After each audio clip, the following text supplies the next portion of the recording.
Welcome, everyone. Thank you for joining our webinar this afternoon. This is a four-part series about navigating transition and assistive technology across the lifespan.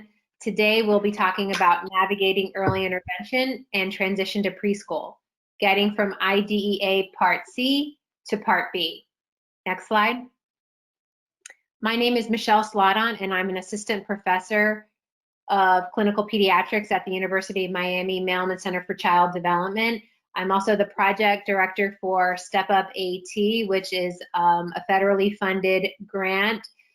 We have developed a professional development toolkit for teachers to help them support young children with disabilities in the classroom to support early literacy instruction through the use of assistive technology. And I'm also the project director for the South Florida Regional Demonstration Program through Florida's State Assistive Technology Program. I am presenting today with Kelly Fontaine. She's a co-investigator of our Step Up AT project and founder of Assistive Technology Consultants and owner of Learning RX St. John. Next slide. Ms. Fontaine is self-employed with Assistive Technology Consultants, and she's a paid consultant for FAST. And I am employed by the University of Miami, and I do not have any other financial disclosures. The contents of this presentation were developed under a grant from the U.S. Department of Education. However, those contents do not necessarily represent the policy of the U.S. Department of Education, and our project officer is Anita Vermeer. Next slide. Today, we'll be talking about laws and terminology related to transition and assistive technology services for infants, toddlers, and preschoolers. We will walk you through the steps in the transition process and identify key AT considerations when providing services to young children with disabilities. And we'll also share some resources for acquiring assistive technology tools and services. Taking into consideration what's going on in our world right now, I just wanted to briefly mention some COVID-19 considerations. There's a lot of information going out there in the internet about special education services and how COVID-19 is impacting those services. And according to the Office of Special Education Programs, school districts and state agencies must provide services while ensuring the safety of the child. And what teams must do is they must be flexible in determining how best to provide those services. So thinking about the best ways to use distance learning, teletherapy, low-tech strategies such as activity packets. Schools, while ensuring safety, if a school is, if there's a school closure, children who are receiving special education services need to abide by those school closures, and so they would not be receiving their special education services. However, once school is back in session, school teams must consider how they will deliver those services to children with disabilities who are receiving special education services. So those are some important things to consider during this time in our world. Next slide. When discussing transition, a good place to start is to understand what transition is. Transition refers to the process of change and includes events that occur when a child moves from one setting to another. In today's webinar, we will focus specifically on what transition looks like as your child moves from receiving services at home to receiving services in a public school or community setting. Some may view change as a time of growth and opportunity, but for others, transition can be incredibly stressful and challenging. It's our hope that knowledge of the transition process and how to navigate it will help to empower families and facilitate a smooth transition from early intervention services to early childhood programs. So to determine if a child has a developmental delay and is eligible to receive services through early steps, the evaluator will take a look at the child's development in the domains that I just mentioned to you, and usually they'll utilize a standardized assessment in order to determine the child's skill level in each of these areas. If a child demonstrates a delay, 1 to 1.5 standard deviations below the mean in 2 or more domains, or 2 standard deviations from the mean in 1 domain, then that child would be eligible to receive services. So they're basically looking for significant delay in either 2 or more domains, or an even more significant delay in 1 domain. There is an option called informed clinical opinion. And so a child may also be eligible based on informed clinical opinion. And what that means is that the evaluator will take into consideration knowledge and expertise of the team, and that also includes the family, and any observations from multiple sources and/or settings to determine the need for early intervention services. So even if a child, based on a standardized assessment, does not necessarily qualify for services based on the standard deviation, the evaluation team can utilize informed clinical opinion in order to meet eligibility for that child to receive services.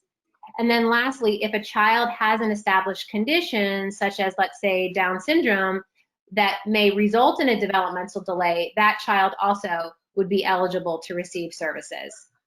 Next slide. So once a child is eligible for early steps, or Part C, early intervention, the first step is to coordinate a team of service providers to address the child and the family's needs.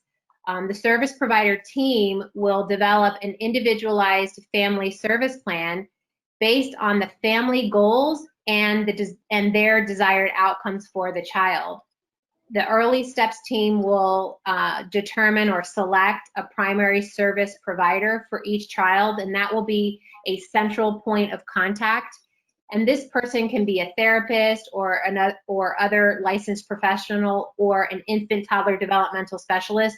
And so this primary service provider would be the one implementing the services for that child and family.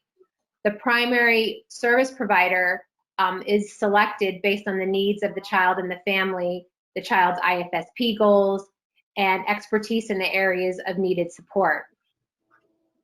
And then lastly, family-directed service delivery means that services will be provided in the child's natural environment. So basically where that child would be interacting if he or she did not have a disability. So oftentimes the natural environment is the home, but it also could be a child care setting or in the community.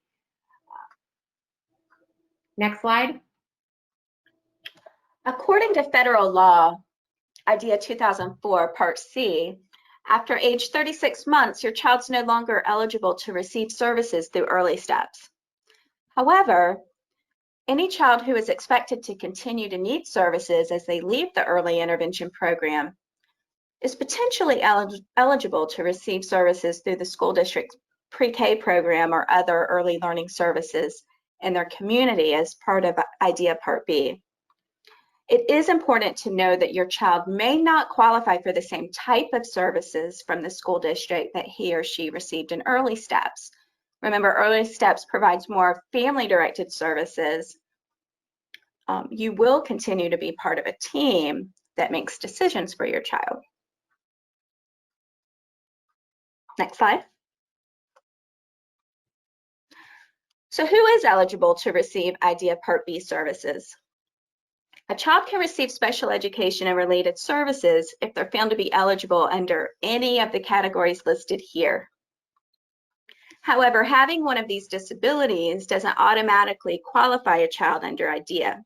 To be eligible, a student must have a disability and, as a result of that disability, needs special education to make progress in school.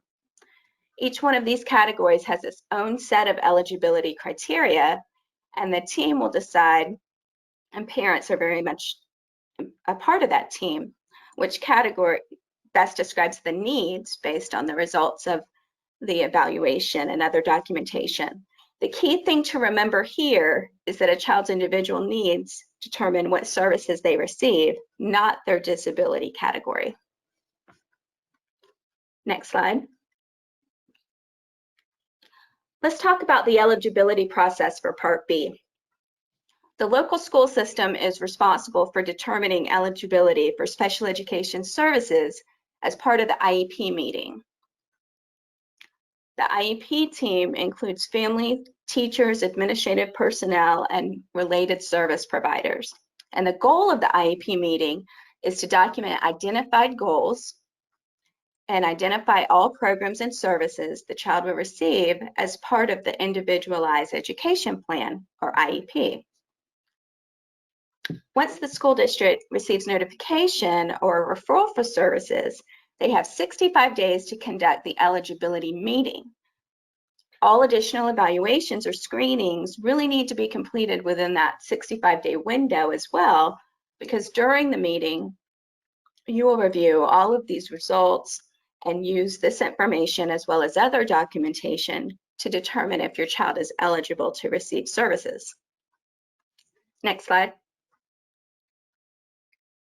So to summarize what the differences are between IDEA Part C and IDEA Part B is that, the biggest difference besides age, Part C is focused on children birth through 36 months. Part B is 3 to through the child's 21st birthday, is that in Part C, the services are family focused based on the family's needs and what they need in order to help support the child. Whereas when transitioning to IDEA Part B, the focus now becomes more on the child. In Part C, eligibility, as we mentioned, is going to be based on whether or not the child has a developmental delay or a condition that's likely to lead to developmental delay. And in Part B, the eligibility is based on whether or not the child is eligible to receive, fits into one of 13 categories of disability. Part C, the individual plan, is called the Individualized Family Service Plan, and in Part B, it's called the Individual Education Plan. Next slide. While family involvement is part of both Part C and Part B, in Part C, family members participate in all team meetings making decisions about the child's services, and they receive services to improve the family's ability to meet the needs of their child with a disability or developmental delay. In Part B, family involvement is parents participate in all team meetings, and family involvement is encouraged throughout the entire process. But the focus shifts more to child needs. The location of services in Part C is the natural environment and include the home, childcare, or community. And in IDEA Part B, it's oftentimes delivered in a school in the least restrictive environment. For Part C, the cost of services, states may charge fees for services through the child's insurance or Medicaid, and Part C will be a payer of last resort. In Part B, all services will be provided for free. Next slide. So if your family is receiving early intervention services under Part C, planning for the transition to Part B will happen before your child's third birthday. Your team's going to work with you to help make sure the transition is as smooth as possible and you're comfortable with the plan. The transition plan is part of the Individualized Family Support Plan under Part C and will document the steps and supports that will be provided to a child and their family to help them get ready and prepare for the transition.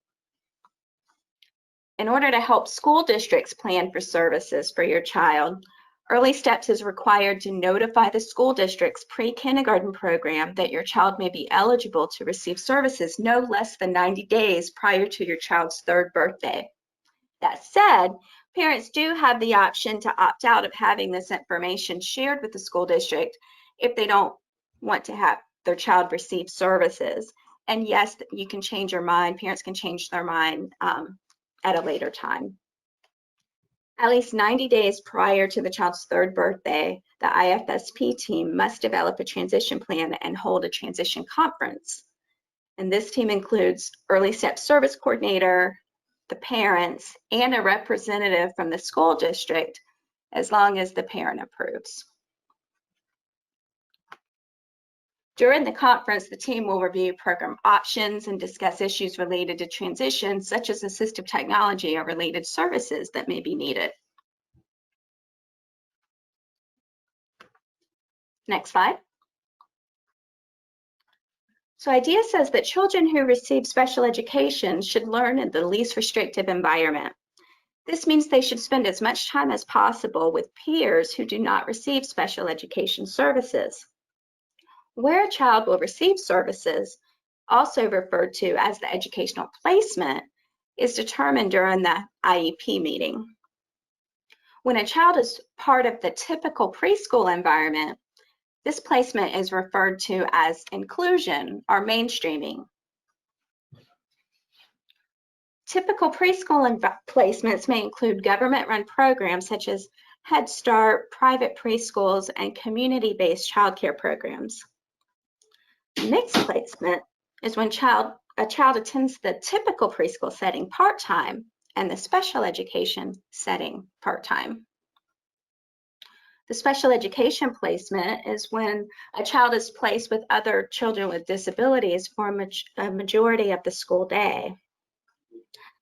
The out-of-district placement occurs if the child's home district doesn't have the appropriate classroom or staff or resources to meet the child's needs. In that case, an out-of-district placement may be necessary. The special education placement means the child is placed with other children with disabilities for a majority of the school day, as stated before. Some private schools have been approved to provide services to children who cannot be appropriately served by public school special education programs by nature of their disability, as well as specialized school placements. And home environment, in some cases, that's where the home is sometimes the least restrictive environment. When this placement option has been determined to be the least restricted environment, a special education teacher or therapist will visit the home to provide the services and supports that are identified in the IEP.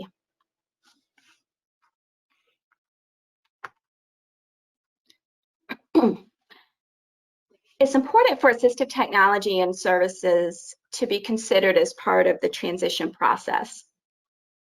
Assistive technology services include assessing a student's need for AT, training the child, teacher, and family members how to use AT, and evaluating the child's experience with various AT tools.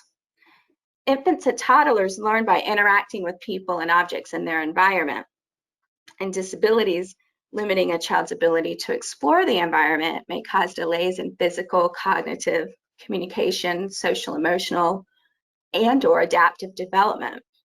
Assistive technology includes tools, devices, and services that enable children to engage more fully in activities and routines at home, in school, and in the community. Next slide. So AT can improve participation and independence by making activities and routines easier. For example, a child with a cognitive delay may benefit from displaying picture instructions for daily routines, such as washing their hands by the sink in the classroom. Using bowls with suction cups to provide more stability may assist a child with limited mobility. You can use a visual choice board with a choice of calming activities when a child is feeling upset, and providing switch-adapted toys to increase participation may be helpful for a child with a physical disability. For some children with disabilities, learning new skills can be a challenge. Assistive technology is redefining what is possible for infants and toddlers with disabilities or developmental delays. If a child with a disability is having trouble participating in classroom activities, assistive technology may be needed to help support that child. AT can be simple or complex and may be used to increase participation and inclusion in classroom activities. For example, for a child with motor delays, popsicle sticks can be added to the pages in a book to help a child explore a book independently. And interactive storybooks with picture manipulatives can help a child with cognitive delays understand the main idea of a story. Pairing a communication device with a book can allow a child with a language delay to participate in circle time.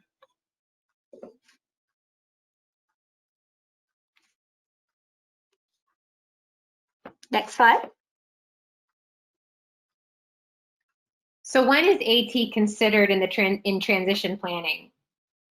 So first of all, a child can obtain assistive technology if they are eligible to receive Part C services. If they are not eligible to receive Part C services, infants and toddlers can receive assistive technology through their insurance, either Medicaid or private insurance. For children who are eligible for Part C, parents or anyone on the team can request assistive technology as part of the IFSP meeting. If the IFSP team meeting decides the child will benefit from AT, then Part C will cover it as a payer of last resort. Training for parents and providers can also be included in the IFSP so that parents and providers can learn how to use the assistive technology tools that are listed on the IFSP in order to meet the family goals. Next slide. One very useful and easy tool that teams can use to help make that decision about whether or not a child would benefit assistive technology is to utilize what's called the SET framework. And in the SET framework, the S stands for student, and in the case of early intervention, we look at what are the child's strengths, needs, and interests. Once we determine information or we collect information about the child, then we need to look at the environment. And in the environment, we need to ask, where do we want this child to be participating more? So for example, a family may want their child to be able to make choices during mealtime, or they might want their child to participate more independently during mealtime or during a bedtime routine. Once the team determines the environment where they want the child to be participating more, then the team needs to ask, what specific tasks do we want this child to be able to do that maybe they have difficulty doing because of a developmental or delay or disability? And so here during mealtime, we may want a child to be able to make choices. We may want a child to be able to feed him or herself more independently. Or in the case of a bedtime routine, we want a child to be able maybe to turn the pages in a book. So once we determine the task, then we can start looking at what tools, AT tools, and strategies are needed. So in the example of a mealtime routine, in order to make choices, we may decide as a team to use a communication board with some of the child's favorite foods in order for the child to be able to choose what he or she wants to eat. Or we may use an adapted spoon in order to help that child learn how to feed him or herself more independently. In the case of a bedtime routine, we may, like in the example before, add popsicle sticks to a book in order to give that child the opportunity to be able to turn the pages in a book more independently. And so once we determine the tools, we can then list those items on the child's IFSP or IEP if they've transitioned to Part B, and then we can determine what staff or parent training is needed in order for those individuals to learn how to use that assistive technology to support the child. Next slide. So when considering AT, it's helpful to provide a description of any AT your child currently uses and how it's used, as well as how the assistive technology or any new assistive technology will be needed in the educational setting. To assist with the transfer of assistive technology, provide any information you have concerning the AT, including steps for using and maintaining the technology, user manuals, support documents. You want to make sure to identify key personnel and establish the roles and training needs of all team members, everyone involved in using the assistive technology with the child or the strategy. Consider who will be involved with the training. How are you going to access funding options? Provide ongoing support. How's that going to be provided? And make sure to do follow-up activities, including assessments and evaluations. How's it working? What's the progress? And what's the timeline for implementation?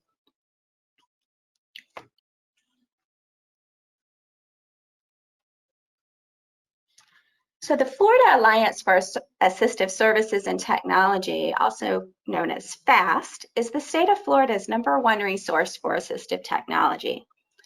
FAST provides information and assistance, AT trainings, AT demonstrations, device loans for assistive technology, and funding assistance for assistive technology devices. The FAST Information and Assistance Program is a statewide assistive technology help desk that receives questions from all over Florida about programs and services related to assistive technology. FAST offers 6 regional demonstration centers throughout Florida. These centers maintain a diverse inventory of assistive technology devices and offer demonstrations of these devices to individuals to help them to make an informed choice about what type of assistive technology may work best. The FAST New Horizon Loan Program is an alternative assistive technology finance program that's available under the Assistive Technology Act of 2004. And the purpose of this program is to assist individuals with disabilities with financing assistive technology at reasonable interest rates. The Step Up AT Device Lending Library is available on the FAST website and offers a variety of AT devices to assist young children with disabilities, and these devices can be borrowed at no cost. Matt Holloway is the Director of Operations with FAST, and he's going to demonstrate how to access the lending library to borrow a device. Matt? Thank you, Kelly. All right, now I'm just making sure we've got the screen up. As she said, my name is Matt. I'm the Director of Operations with FAST. That kind of encompasses IT and a lot of other things. Kind of facilitate a lot of these trainings as well. I'm going to kind of walk you through how to access the Step Up Lending Library and see what's all available in that lending library. First step would be going to the FAST website, and that's faast.org.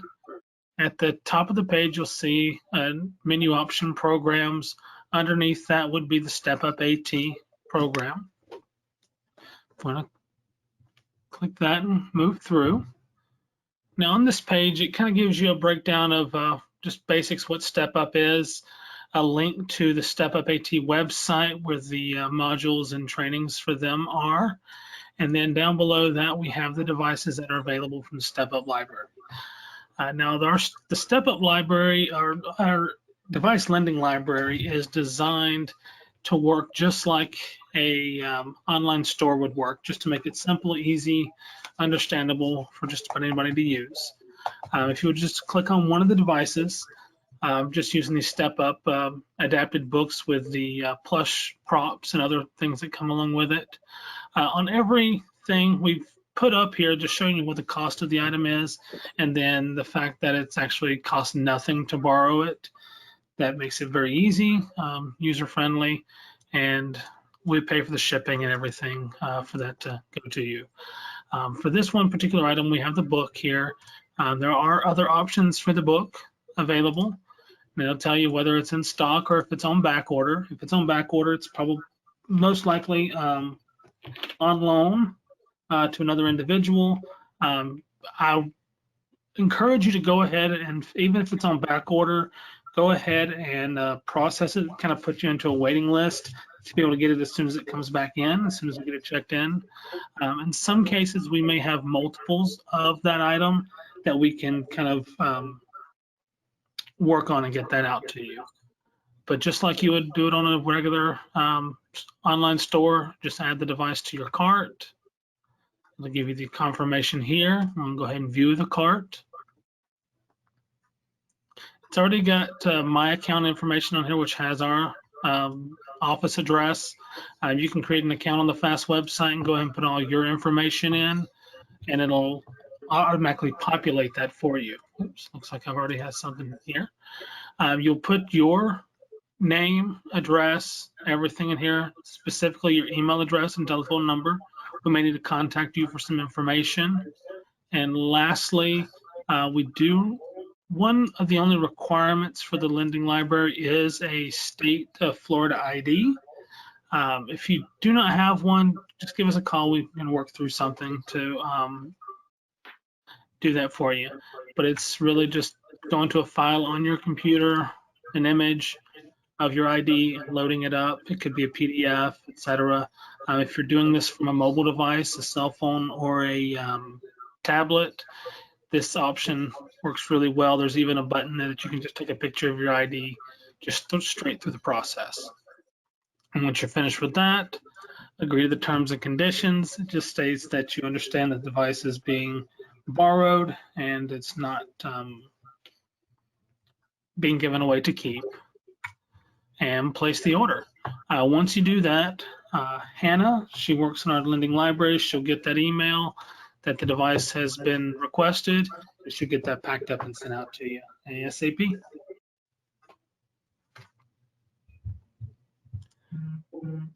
And if anybody has any questions, I'm definitely open to answering any of those as well.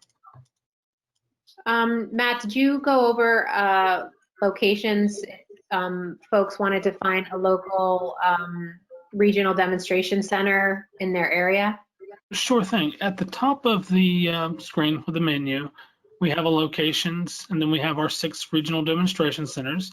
You can just click on the locations link at the very top, and it'll open up. Give it a moment to load the map of all 6 regional demonstration centers. Michelle is from the Miami Center. You can click on the location and find all of their contact information, address, telephone number, fax, email. Another neat little feature here is if you can actually search by your county, type your county in, and the center that fits your location would come up in there. I'm actually working on an interactive map that shows all the county areas to make it even easier to find your local center. That should be live within the next week or so. Excellent. Thank you very much. Oh, you're very welcome.